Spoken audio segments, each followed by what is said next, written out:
So I've got 20 minutes, and I'm realizing that I probably have a lot more material here than 20 minutes worth. So I'm going to try to go fast, but if there are moments where I sense it'd be good to slow down, I'll try my best to do that.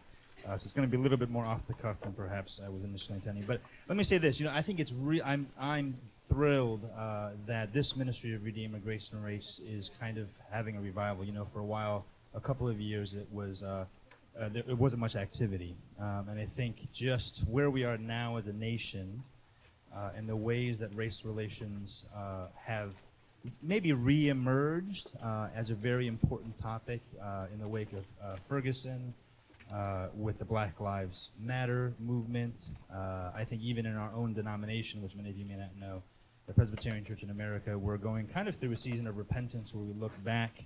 The Presbyterian Church in America was a Southern Presbyterian denomination, and so there was a lot of complicity and actually active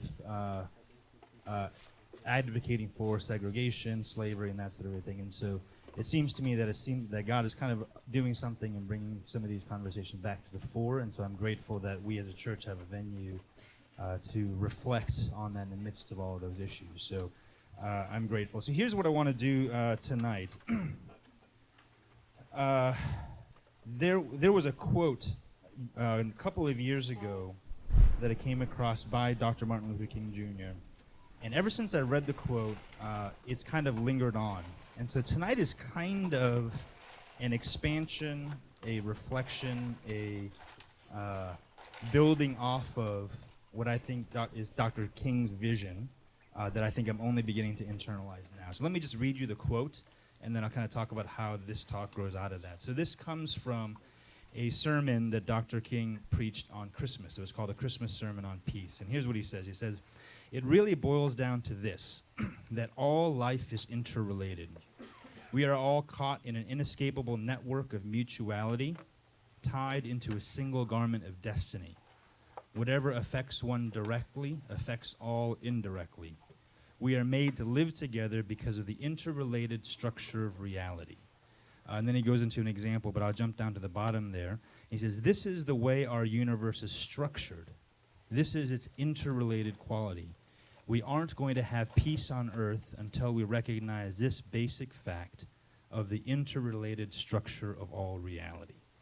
And so that phrase, the interrelated structure of all reality, was something that left me thinking a lot. That as far as Dr. King is concerned, reality is built to be interrelated. There's this, what he calls, that inescapable network of mutuality, that we're tied into a single garment of destiny. So there's something about the nature of reality itself for Dr. King that was interrelated. And as I thought about that, and as I look into the scriptures, that thought helped me to process some of the things that I'm going to be sharing tonight. And so basically here's my basic thesis. God created the universe to be interdependent and to have difference. That's all I'm going to say tonight, actually. That God created the entire universe to be an interdependent difference. Okay, interdependent and also different. So where do I see that? If you look at the creation story, so we're beginning right in Genesis chapter 1 and 2. If you look at the creation story, what's happening there? What God is doing, he's taking the chaos of sameness, right? It's all the waters, the chaos of sameness. And when God creates, what he's doing is he's actually separating, in the midst of the chaos of sameness, he's separating and bringing the order of difference. And actually what you can say, even the very act of creation is the creation of difference, creator and creature, right from the get-go. So there are plenty of faiths that don't make much of a distinction between God and creation. There's pantheism, that sort of thing. But in the biblical faith, there is this eternal gap between creator and creation. So even the act of creating, it was the introduction of difference. But it's not just difference, it's interdependent difference. Now, in the case of creation, it's really independence for creator, dependence for creatures, right? But if you look at the rest of that, chaos of sameness, the introduction of difference, and now you have night and day. And they need one another to create a harmonious whole. You have water, you have land and sea.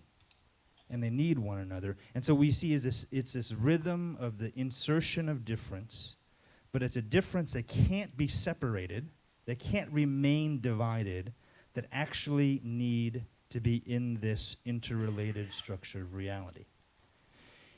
If you continue down in that story, when you look at even the creation of humanity, what do you see in the creation of humanity? You see the same thing. Humanity, the human race is difference, male and female, that's interdependent. And if you look at the language around the creation of humanity, what it says is that God made them in the image, male and female, he created them. So there's something about the interdependent difference of male and female that reflect and show forth the image of God in fuller and more dynamic ways. That yes, man alone, I individually do reflect the image of God. We're all image bearers, but there's something corporately that emerges that when you have interdependence across difference, there is a whole new order of the image of God that emerges out of that. Right, so you see that even in the creation of humanity. And actually, if you read that, it's a vision of creation that's teeming with difference.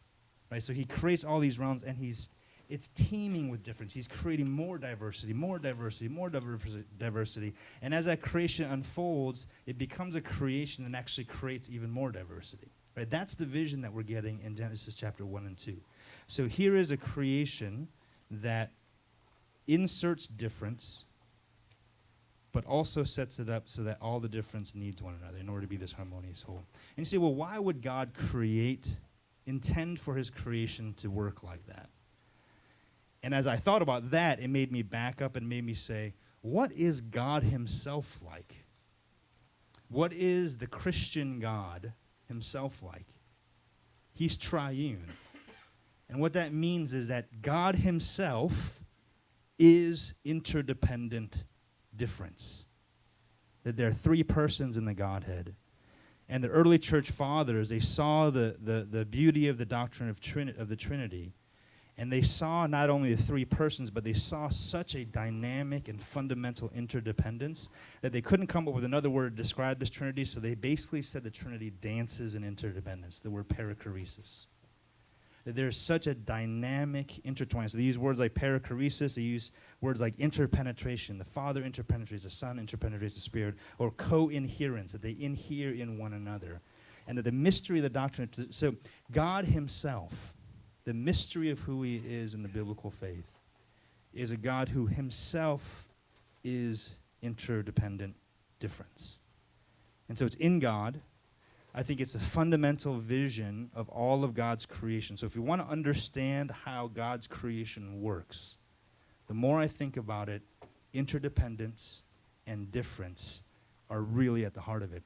And so if we continue on kind of the story very quickly, if you move on to Genesis chapter 3 where there's sin, what's the nature of sin? When Satan comes to tempt Adam and Eve, what does he tempt them with? He says, see this, you can take this, eat the fruit of the tree. It's fine. Why? Because then what? You will be like God.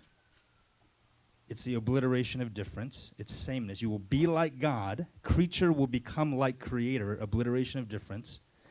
And you will know good and evil. You won't need him anymore. It won't be dependent, interdependent. You'll be able to be independent. And so the nature of sin then, so if God is interdependent difference, and creation reflects its creator as interdependent difference, and humanity was built to be interdependent difference, sin becomes sameness and separation. Humanity wanting to be the same as God, and humanity wanting to separate out from God, right? Segregate away from God, maybe you could put it that way. That's the very nature of sin. And then if you just kind of trace the entire story of the Bible through this lens, it's actually fascinating to me. So if we go from creation, fall, and if we go to Israel, what's God doing in Israel? He's making a peculiar people. So he's taking one group and he's making them different.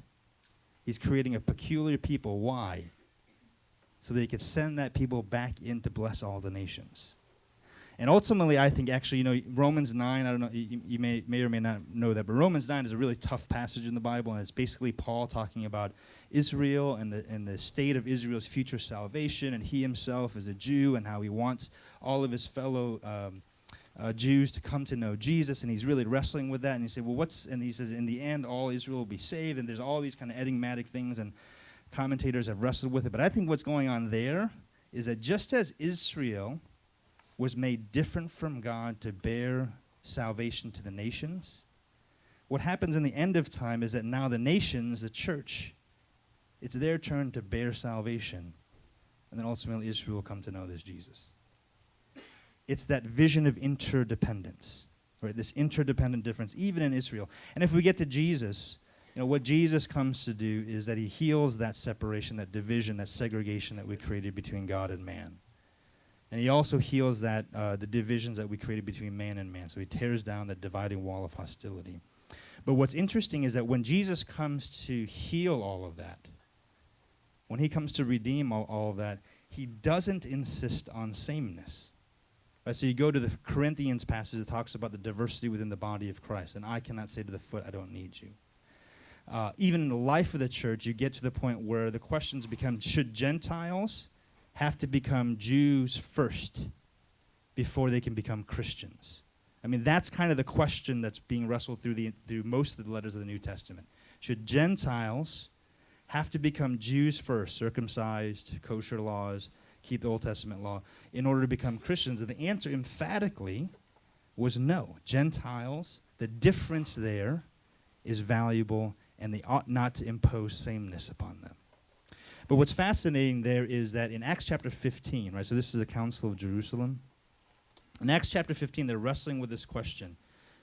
Should the Gentiles be made to be circumcised, keep kosher laws in order to become Christians? The answer is emphatically no.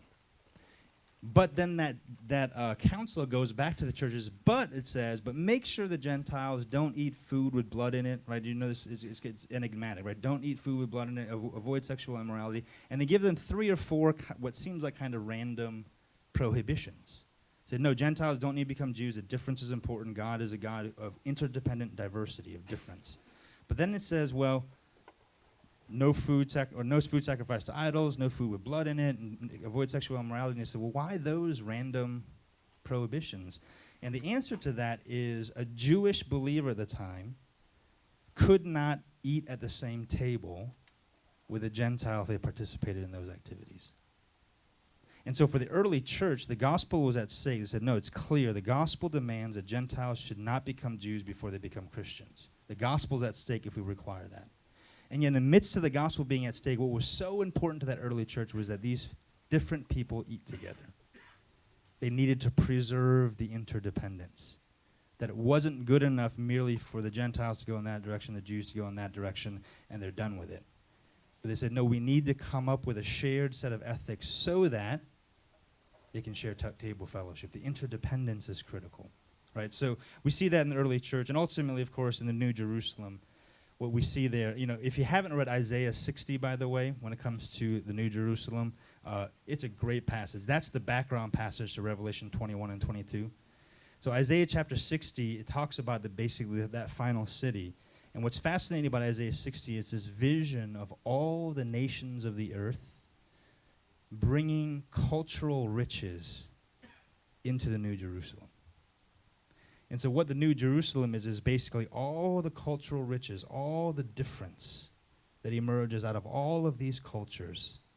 In the New Jerusalem, they're bringing all of those riches, and they're somehow being incorporated into that final city. So there again, interdependent difference as the final destination. And so that to me, as I think about it, going back to Dr. King's quote, that to me is a kind of a unifying vision for what God wants for all of his creation. And the reason that I start there, well, actually, let me back up. Some of you might be saying, okay, that's interesting, but what about the Tower of Babel? Right? Or maybe you weren't thinking that, and now you are because I brought it up. What about the Tower of Babel? So it seems like God uses different languages to punish all the nations. There was sameness, and it seems like God is using difference as a punishment. And admittedly, I have to say, yeah, that's actually a good point. I'm not quite sure what to do with that, except Pentecost becomes a reversal of Babel, okay? What happens at Pentecost is not some single heavenly language comes down from heaven that every Christian now begins to speak, okay? What happens at Pentecost is not suddenly everybody is able to speak and understand biblical Hebrew, okay? What happens at Pentecost is that the Holy Spirit speaks all the languages of the human race. So whatever the redemption of Babel is, it's not the obliteration of human differences. If anything, it's God willing to enter into those human differences, to dignify them, and to reassert the value of those differences. Right? So if Pentecost is a reversal of Babel, I think that's critical. God enters into, the Holy Spirit speaks all these human languages, and not the other way around. So that's kind of the biblical vision. So if I were to recap all of that, if I were to basically boil it all down, basically the essence of creation, right, is teeming difference made to need each other, made for interdependence. Okay, teeming difference made for independence. Sin, remember, was sameness and separation. Redemption, what we see in Jesus Christ and in the early church and the letters of the New Testament, is embracing difference and restoring the relationships of interdependence. Like, that's how I would tell that story from a biblical perspective. So now what does all this mean? Because I only have a few more minutes left. So what does all this have to say about race? For one thing that I would say is this, if interdependent difference, if that's what God has intended for creation, there are two temptations that feel like solutions to the race question to us that are not solutions. Okay? If the vision is interdependent difference, there are two temptations that feel like solutions that are not. The first temptation is to settle for separation and segregation. To say, well, it's just easier for us to kind of all keep to ourselves. Because what is that? That's difference without interdependence. And so just keeping it easy, everyone keeping to themselves, is not, I don't think, a fully biblical solution. The second temptation is basically the temptation of assimilation. We can all come into my culture as long as you become like me. One scholar asks the question, can someone who's not in my image nevertheless be made in God's image? And I think that's the critical question. Because our tendency, whether it's assimilation, our tendency is to say, let's make everybody after our own image, have them conform to our image, and then they can be fully functioning members, right? So separation/segregation, just keeping to ourselves, is a temptation. It's easier, but it's less than a fully biblical solution. I think secondly, assimilation, for there to be a dominant culture, and for all other cultures to have to assimilate into that dominant culture, seems like it's a solution, but what it does is it keeps us together, but it attempts to obliterate difference. So both of those two things fail. That's one thought. A second thought is much more personal. And so I want each of you to kind of think of yourself right now. If this vision of God's creation is true, then what this means is that you are made by God, by his good design, to need people who are different from you. So what that means is that you will always have a limited, distorted, incomplete picture of God and reality unless you have people who are different from you speaking into that. Right? So it's not just that diversity is a nice thing. It's not just that diversity is the trendy thing. It's not just that if we don't figure out this diversity thing, that we're never going to be able to get along as a society.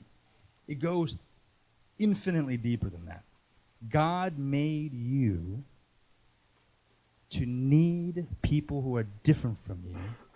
And if you don't have people who are different from you in your life, your view of God and reality in yourself is necessarily limited, distorted, truncated, and incomplete. Specifically, what that means is this. For those of you who are here and you're from a minority culture, and I don't know, maybe that's overgeneralizing. Let me at least say to fellow Korean Americans.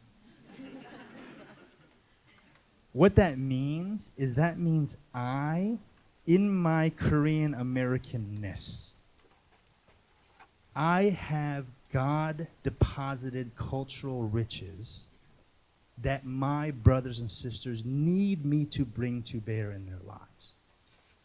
And the reason I say that as a Korean American is I think that too often Korean Americans, maybe Asian Americans in general, can kind of get along without really thinking about race issues. And there's a part of us, and maybe this is going to be a little bit more provocative than I intended, there's a part of us that would rather not talk about race issues because the status quo is kind of working okay for us. And so wrestling with our ethnic identity is just not a high priority. And what that means is oftentimes we tend to downplay the fact that we're Korean American. But I would say that God has deposited his riches into our culture, that our brothers and sisters need us to bring that to bear on understanding the gospel in their lives, in their experience of God's creation. And I think that's true maybe for all minority cultures. That we have a tendency to think, despite the fact that I'm Korean, maybe I could make it in this world. Or so we have a tendency to kind of maybe downplay or feel a little bit embarrassed or ashamed about our culture, but say there are riches embedded in all these cultures that need to be brought to bear in the lives of others. So there's a dignity there. There's worth there. Because at the end of the day, when we get to the new heavens and the new earth, I don't think we're all going to be a bland, same, racial human being. Because if this vision of God's creation is true, then the ultimate redemption of it is not sameness. It'd be the opposite of sameness. It couldn't possibly be sameness. And so there's a rich diversity of interdependent difference that awaits us in that final destination. So for minority cultures, we have riches that one another, we all need one another, so we have riches to bear. We have riches to bring. What that means also for, I'm going to speak to the dominant culture, and I'm going to try to not be overly provocative here. But if you're from the dominant culture, what this means for you, and I really mean this sincerely, what this means for you is you really have to wrestle with the question, do I really believe I need people of difference? And if I don't have people of difference speaking into my life and giving me a different perspective, that my view of God is limited, distorted, truncated, and incomplete? Like, do you really believe that? And the reason I ask you that is because as a dominant culture, you kind of have the luxury of not having to think about those things, right? And if you do, it's because, it seems like it's the right thing to do, and maybe I should enter into it. But does it go to the level of, I need those things? I need that interdependent difference in my life. It's not just that other people are dependent on me or I'm dependent on other people, but we're dependent one on another. We need each other. Is that really at the heart of what your understanding is? That you need this difference in your life. So that's what it means personally. One last thing, and I know I got to wrap up. So, I talked about this, the two temptations, right? Separation and sameness. Those are our temptations, and they both fail as biblical solutions. Personally, what this means is we need to pursue this difference in our lives because we all have riches to bring to the table. Thirdly, and this is an application that's not just to individuals, because humans were invariably culture-making creatures. And so what happens is that by virtue of the fact that we're made in the image of God and that we're invariably culture-making creatures, what that means is that we embed our own cultural assumptions, our own cultural biases. We embed those things into everything we create. Like, for example, the systems that make up our society. So this is what systemic racism is alluding to. That all of us, by virtue of the fact that we're made in the image of God and we're culture-making creatures, in our fallenness, we necessarily begin to embed all of those impulses towards separation and sameness. All those impulses, we embed all of that into all the systems that we create. And so let me tell you a story that I heard last summer. There's another story that's kind of stuck with me. And it kind of gets at this idea of systemic racism. Okay, And it's basically a story. It's a simple story of a group of giraffes who live together in a village, and they build homes. And they've been doing that for generation after generation after generation. So they got really good at building these great, beautiful homes that were optimized for giraffeness. And so the door frames were long and tall. The ceilings were high. The seats were a little bit narrow because they didn't need to use the space. It was just perfectly and beautifully optimized for giraffeness. And then after all those generations go by and they've optimized all their homes, a group of elephants came by. And the giraffes love interdependent difference. And so they go out of their way and they welcome the elephants in. And so the elephants come in and they feel right away, just trying to get through the door, right away they see this place was not made for me. And so they squeeze through the door. Maybe they rip off one of the door frames and they're really apologetic. And they sit down, the giraffe's saying, "Oh, make yourself at home. Let me get you some food. Please be comfortable." And the elephant sits in a chair and it collapses underneath him. And he realizes, this place just was not made for me. And the giraffe's saying, "Oh, why are you being so particular? Just be comfortable. Like I'm doing everything that I can. Like, is there a problem here? Why can't you just be comfortable?" And the elephant again continues to do their best to be polite, but at every single turn, time to go to the bathroom, that's not going to work.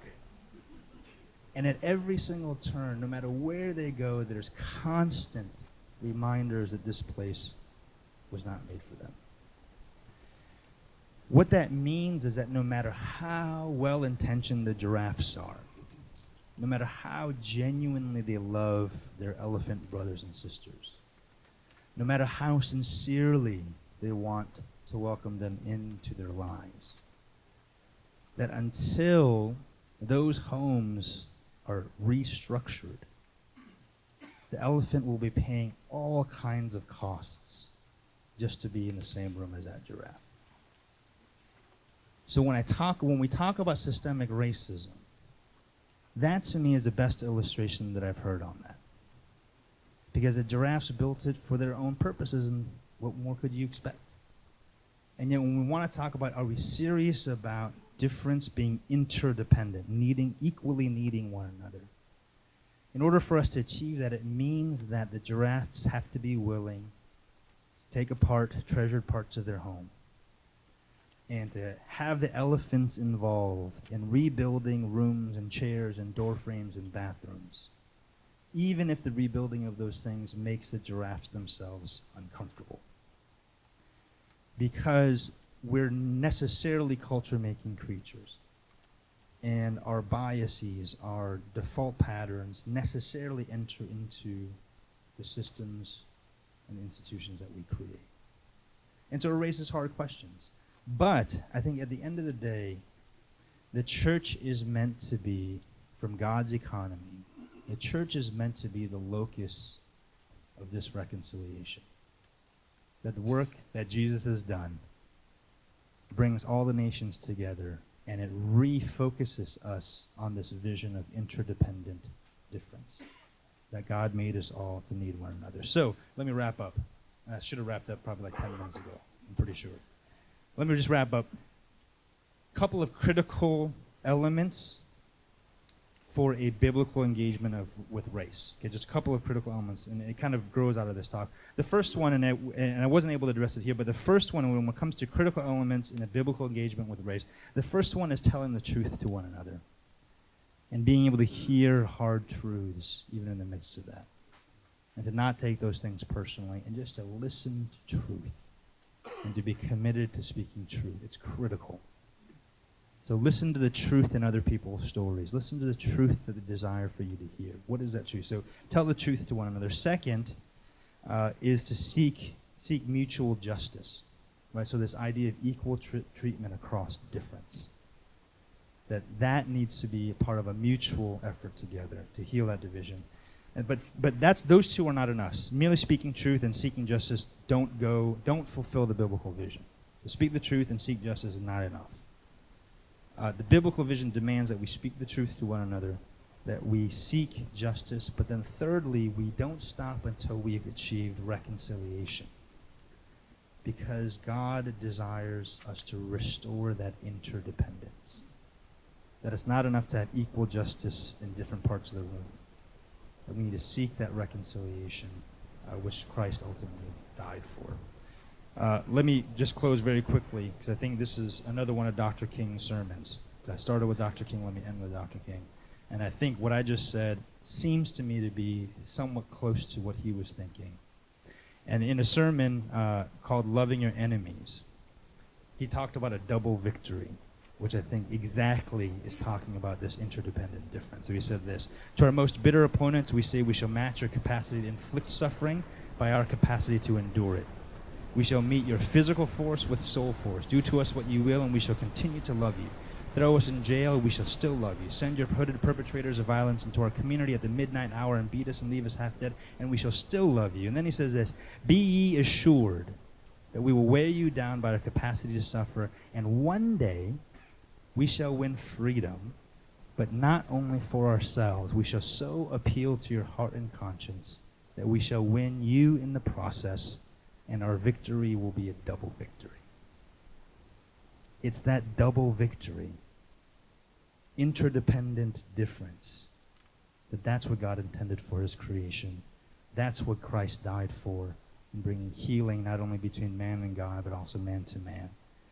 That's ultimately God's call for us as a church and as those who believe the gospel in this city. Let me end there and invite Susan to come up.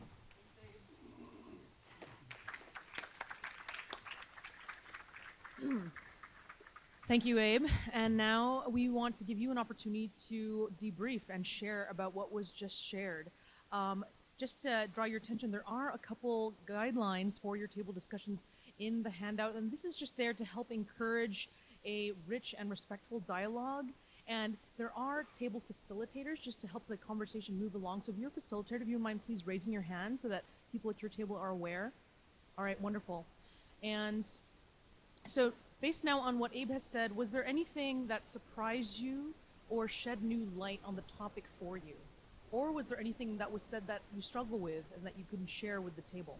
And finally, if you have extra time after talking about that, what did, again, is there anything that shed new light, that surprised you, or something that he shared that was that's a struggle for you? There's an extra question on the first page on the inside of your pamphlet, and that says, when was the last time you had a meaningful conversation with someone about your or their ethnic or cultural background? How did it go? So that's an extra question if you have time after answering those first two. And I'll be right back in 10 minutes.